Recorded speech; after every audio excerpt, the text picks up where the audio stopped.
बाप की पगड़ी बचाने के लिए शादी के लिए तैयार हो गई। निकाह का दिन था। लड़की ने अपने उस लड़के को कॉल की जिससे वो मोहब्बत करती थी और उसे कहा कि शादी में ज़रूर आना। तो लड़के ने मना कर दिया। लड़की के बहुत ज़्यादा इसरार करने पर वो लड़का मान गया।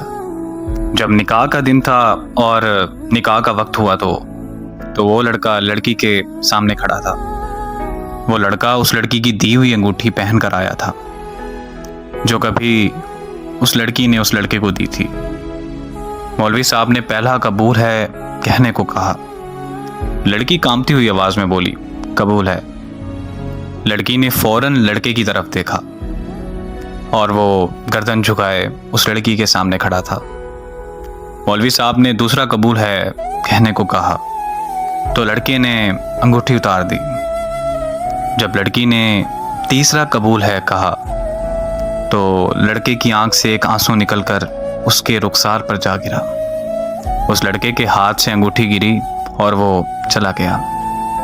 उस लड़की की रुखसती हुई तो वो लड़की जब घर पहुंची, लड़की की दोस्त भी उसके साथ थी। लड़की अभी जाकर ही बैठी थी। इतने में उसकी दोस्त को एक कॉल आई और कॉल सुनते ही लड़की की दोस्त के हाथ से मोबाइल गिर गया। लड़की के इसरार करने पर लड़की की दोस्त ने उसे बताया कि शादी हाल से जाते वक्त उस लड़के का एक्सीडेंट हो गया और वो वहीं मौके पर मर गया। ये अल्फाज सुनने ही थे कि लड़की के पांव तले जमीन निकल गई, मानो जैसे लड़की पर आसमान आ गिरा हो। वो लड़की अपने होश गंवा बैठी थी।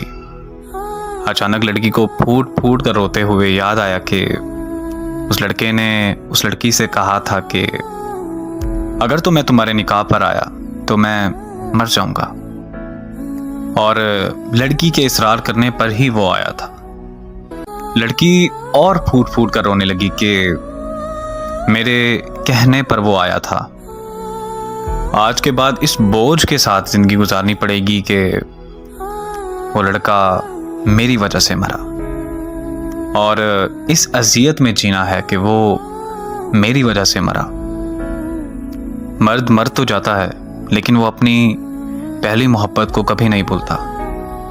मानो कि उसकी पहली मोहब्बत ही उसके लिए पूरा कुल जहान होती है, और मर्द जिससे सच्ची मोहब्बत करता है तो उसका कब्र तक साथ निभाता है।